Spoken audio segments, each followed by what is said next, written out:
Hi guys, আসসালামু আলাইকুম। সবাই কেমন আছেন?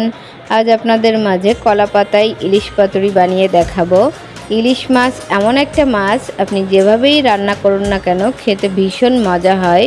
তবে এইভাবে একটু রান্না করে দেখবেন, আশা করি সবার পছন্দ হবে।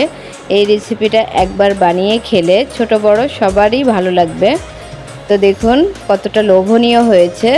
কথা না বাড়িয়ে চলুন মূল রেসিপিতে ফিরে যাই।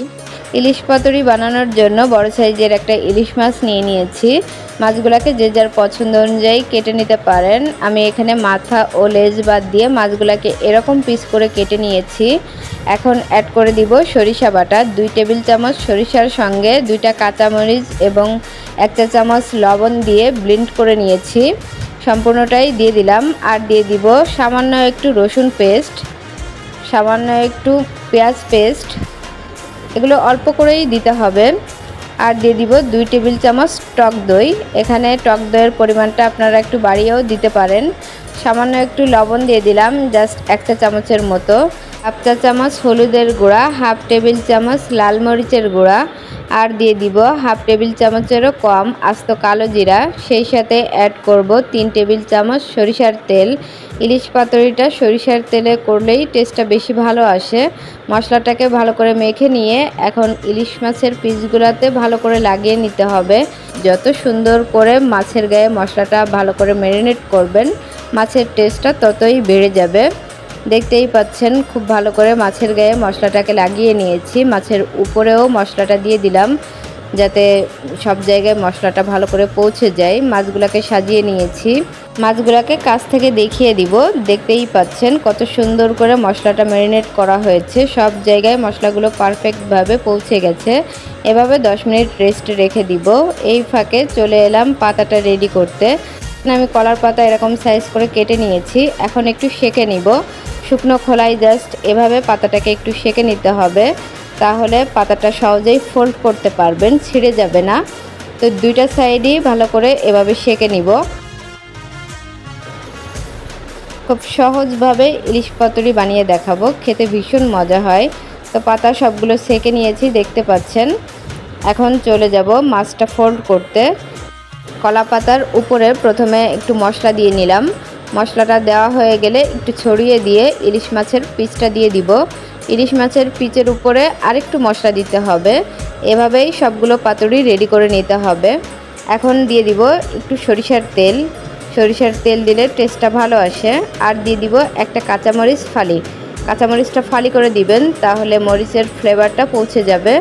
এখন এভাবে ফোল্ড করে নিতে হবে। ভিডিওতে যেভাবে দেখানো হচ্ছে সেম প্রসেস ফলো করে সবগুলো মাছ ফোল্ড করে নেবেন।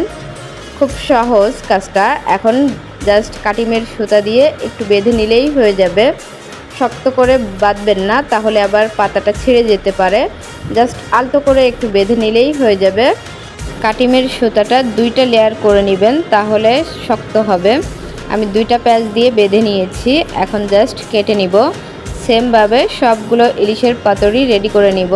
খেয়াল রাখবেন পাতাটা যাতে ছিঁড়ে না যায়। তো দেখুন আমি ইলিশের পাতুরিগুলো সব রেডি করে নিয়েছি। আজ আমরা 2টা পদ্ধতিতে পাতুরি বানিয়ে দেখাবো। প্রথমটা ভাপে বানাবো, এজন্য একটা মোমো স্টিমার নিয়ে নিয়েছি। মোমো স্টিমারের মধ্যে 1/2 লিটারের বেশি পানি দিয়ে পানিতে যখন ফুললি বলক চলে আসবে সে পর্যায়ে পাতুরিগুলো অ্যাড করে দিয়েছি, দেখতে পাচ্ছেন। এখন একটা ঢাকনা দিয়ে ঢেকে 20 থেকে 25 মিনিট মিডিয়াম আঁচে কুক করে নিব। ঢাকনার ছিদ্রটাও বন্ধ করে দিতে হবে। ফিরে এলাম 25 মিনিট পর। আমার পাতুরিটা রেডি হয়ে গেছে, দেখেই বুঝতে পারছেন। ভাপে পাতুরি বানালে 25 থেকে 30 মিনিটের অধিক সময় নেওয়া যাবে না, খেয়াল রাখবেন। পাতুরিগুলোকে নামিয়ে নিয়েছি, দেখতেই পাচ্ছেন। এখন আমরা দ্বিতীয় পদ্ধতিতে চলে এলাম। চুলায় একটা প্যান বসিয়ে দিয়েছি। এখন দিয়ে দিব 2 টেবিল চামচ সরিষার তেল। তেলটা প্যানের চারি সাইডে দুলিয়ে দিব যাতে সব জায়গায় তেলটা সমানভাবে লেগে যায়।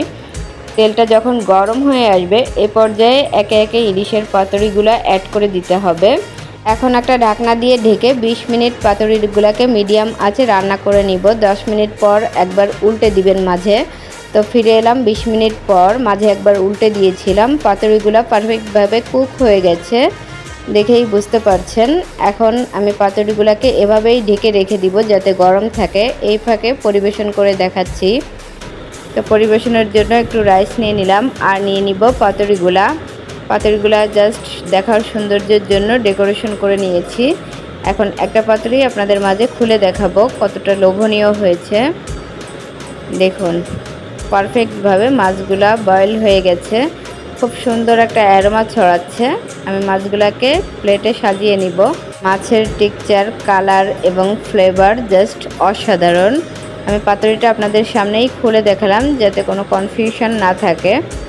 তো দেখুন পাতুরিগুলাকে নামিয়ে নিয়েছি, কতটা লোভনীয় হয়েছে দেখেই বুঝতে পারছেন। রেসিপিটা কে কোন জেলা থেকে দেখছেন কমেন্টে জানিয়ে যাবেন প্লিজ।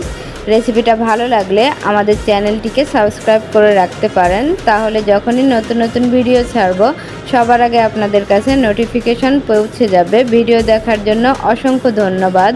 পরবর্তীতে কোন রেসিপি দেখতে চান কমেন্টে জানাবেন। আপনারা সবাই ভালো থাকবেন, আমাদের জন্য একটুখানি দোয়া করবেন। চ্যানেলটাকে সাবস্ক্রাইব করার অনুরোধ জানিয়ে আজ আমি এখানেই বিদায় নিচ্ছি। আল্লাহ হাফেজ।